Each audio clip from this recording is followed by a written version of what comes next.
नमस्कार, आप देख रहे हैं इंडिया टीवी। आपके साथ मैं हूं मीनाक्षी जोशी। कोरोना काल में जब पूरा देश घरों में कैद था, जब आपकी जिंदगी का पहिया रुका पड़ा था, प्रधानमंत्री नरेंद्र मोदी बिना रुके और थके पुण्य का काम कर रहे थे। प्रधानमंत्री निवास में बैठक कर सैकड़ों किलोमीटर दूर चल रहे कामों की मॉनिटरिंग कर रहे थे। प्रधानमंत्री ने अपने काम करने के तरीके को बदलकर बहुत सारे काम इस मुश्किल वक्त में पूरे कर लिए। पीएम मोदी ने सावन में महादेव को दिए 2 वचन पूरे किए। केदारनाथ से लेकर काशी विश्वनाथ तक बड़ा काम हुआ है।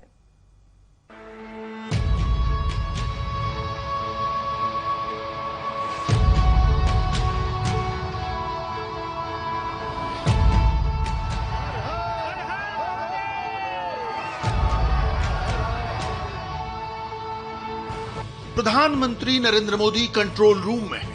सावन महीने में एक दिव्य खबर आने वाली है, सामने देखिए। केदारनाथ में पीएम का वादा पूरा हो रहा है। दिल्ली से ही मोदी ने केदारधाम की पूरी रिपोर्ट ले ली है। प्रधानमंत्री ने पुण्य का काम किया है। याद कीजिए वो तस्वीरें, 1.5 साल पहले प्रधानमंत्री नरेंद्र मोदी यहां गए थे। प्रकृति, पर्यावरण और पर्यटन, वो तो हर प्रकार से संभाला जाए, लेकिन यहाँ की आस्था और श्रद्धा है, उसको हम और अधिक संभालने के लिए क्या केयर कर सकते हैं।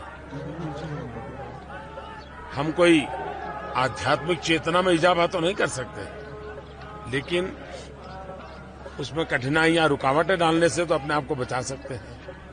तो मेरी कोशिश ये है कि उस दिशा में कुछ प्रयास करूं। कुछ विरोधियों ने मोदी की इस यात्रा का बहुत मजाक उड़ाया। मोदी ने 2 किलोमीटर पैदल चढ़ाई करके गुफा में तपस्या की तो वो तस्वीरें वायरल कर दी गई।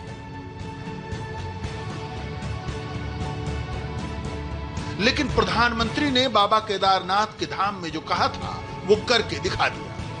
केदारनाथ का कायाकल्प आसान नहीं था। कोरोना काल में तो ये और मुश्किल था, लेकिन मोदी लगे रहे और इम्पॉसिबल भी पॉसिबल हो गया। केदारनाथ के भक्त अब दर्शन के लिए जाएंगे तो गौरीकुंड केदारनाथ मार्ग पर तमाम सुविधाएं मिलेंगी। केदारनाथ में आदि गुरु शंकराचार्य की समाधि बनाने का मोदी का संकल्प भी पूरा हो रहा है।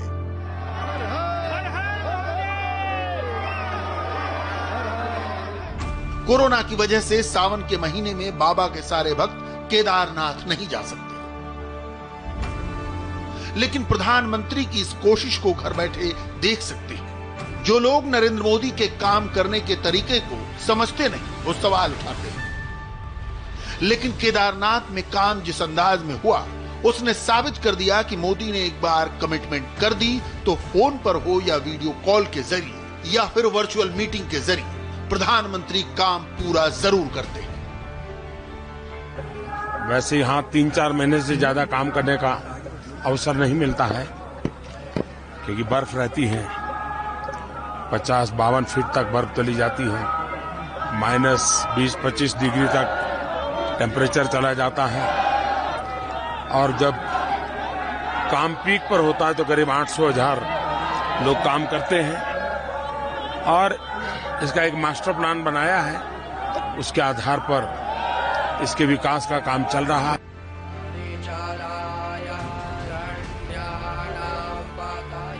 दिल्ली के कंट्रोल रूम से ही मोदी काशी को भी देख रहे हैं। मोदी बाबा विश्वनाथ के भक्त हैं और जब भी मौका मिलता है वो बाबा के दरबार में दर्शन के लिए चले जाते हैं।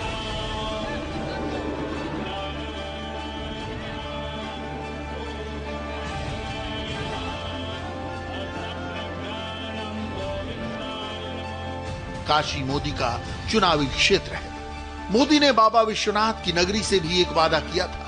पूरे विश्व में काशी एक नई पहचान बनने वाली है।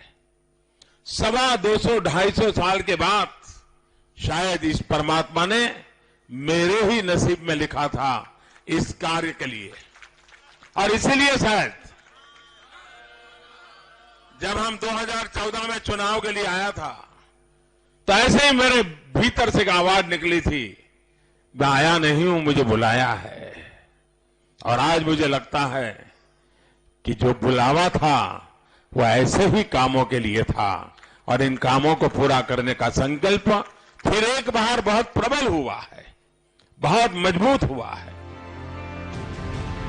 बाकी नेताओं की तरह मोदी अपना वादा भूलते नहीं हैं। प्रधानमंत्री के बारे में कुछ बातें आपको जाननी चाहिए। प्रधानमंत्री बगैर होमवर्क के कमिटमेंट नहीं देते और एक बार जिस काम में मोदी ने हाथ लगा दिया उसे कंप्लीट करने तक दिन रात उसके बारे में सोचते हैं। इसी का उदाहरण है बाबा का नया दरबार।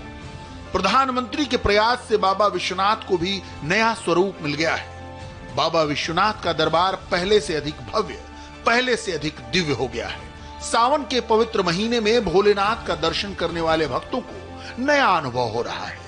मोदी के संकल्प से काशी विश्वनाथ कॉरिडोर रेडी हो चुका है और काशी की परिक्रमा शुरू हो चुकी है। अब मां गंगा के साथ भोले बाबा का सीधा संबंध जोड़ दिया है। गंगा से हम सीधे स्नान करके भोले बाबा के चरणों में आकर के सर झुका सकते हैं। ये काशी विश्वनाथ महादेव, ये भोले बाबा का स्थान करोड़ों करोड़ों देशवासियों की आस्था का स्थान है। लोग काशी आते हैं, उसका मूल कारण काशी विश्वनाथ महादेव के प्रति अपार श्रद्धा है। उस आस्था को बल मिलेगा, हमारे मंदिरों की रक्षा कैसे हो, व्यवस्था कैसे हो, उसका एक मॉडल तैयार होगा। कोरोना की वजह से प्रधानमंत्री खुद काशी नहीं जा सकते, लेकिन वो काशी की खबर अपने कंट्रोल रूम में बैठकर लेते रहते हैं, काशी नगरी को सलाह देते रहते हैं। हर हर महादेव।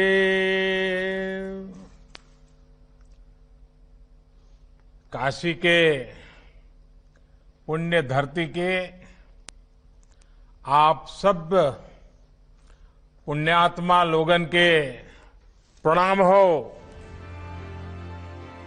नरेंद्र मोदी के विरोधी अभी तक प्रधानमंत्री की वर्किंग स्टाइल को नहीं समझ पाए। कोरोना के वक्त प्रधानमंत्री का काम नहीं रुका, बस काम करने का तरीका बदल गया है। प्रधानमंत्री की इस नई कार्यशैली से आप भी कुछ नया सीख सकते हैं। कोरोना काल में नई जीवन शैली अपना सकते हैं। नेशनल हेडलाइन के साथ साथ मोदी इंटरनेशनल हेडलाइन भी बना रहे हैं। राजधर्म हो, राजनीति हो या फिर कूटनीति, प्रधानमंत्री का काम जारी है। केदारनाथ मंदिर में हो रहे डेवलपमेंट प्रोजेक्ट पर रिपोर्ट लेने के बाद प्रधानमंत्री मोदी जब दोबारा कंट्रोल रूम में आए तो टॉपिक बदला हुआ था। अब हॉटलाइन ब्रसेल्स में यूरोपियन यूनियन के हेडक्वार्टर से जुड़ी। कोरोना की वजह से जो मुलाकात मार्च में टल गई थी वो नए तरीके से जुलाई में शुरू हुई। भारत ईयू पार्टनरशिप आर्थिक पुनर्निर्माण में और एक मानव केंद्रित और मानवता केंद्रित ग्लोबलाइजेशन के निर्माण में महत्वपूर्ण भूमिका निभा सकती है। तत्कालीन चुनौतियों के अलावा क्लाइमेट चेंज जैसे लॉन्ग टर्म चैलेंजेस भी हम दोनों के लिए ही प्राथमिकता है। भारत में रिन्यूएबल एनर्जी के उपयोग को बढ़ाने के हमारे प्रयत्नों में हम यूरोप के इन्वेस्टमेंट और टेक्नोलॉजी का आमंत्रण करते हैं। मोदी नेशनल इंटरनेशनल सब संभाल रहे हैं। उनके काम में भक्ति भी है और प्रधानमंत्री की शक्ति भी। अप्रोच एकदम पॉजिटिव है। अब जरा मोदी विरोधियों की खबर बता देते हैं। राहुल गांधी ने मोदी को नीचा दिखाने के लिए वीडियो गेम शुरू करने का वादा किया था। राहुल रोजाना एक वीडियो बनाने वाले थे, लेकिन उनका पायलट प्रोजेक्ट धराशायी हो चुका है। अनाउंसमेंट के 48 घंटे बाद भी राहुल का पहला एपिसोड ऑन एयर नहीं हो पाया, तो राहुल अपनी पार्टी के कार्यकर्ताओं पर गुस्सा निकालने लगे। प्रियंका गांधी का बंगला प्रेम उनके गले पड़ा तो वो अपनी ही पार्टी के नेताओं को निपटा रही। मोदी के एक और दुश्मन असदुद्दीन ओवैसी अपने पुराने एजेंडे पर लौट आए। सोशल मीडिया पर वो पुराना वीडियो नए अंदाज में घूम रहा है। बिहार के सीमांचल को सुलगाने की कोशिश कर रहा है। मोदी और मोदी विरोधियों में यही सबसे बड़ा अंतर है। दोनों के अप्रोच अलग हैं। मोदी कमिटमेंट करते हैं तो उसे पूरा करके दम लेते हैं। मोदी विरोधी बस उनकी गलतियां गिनने में लगे रहते हैं।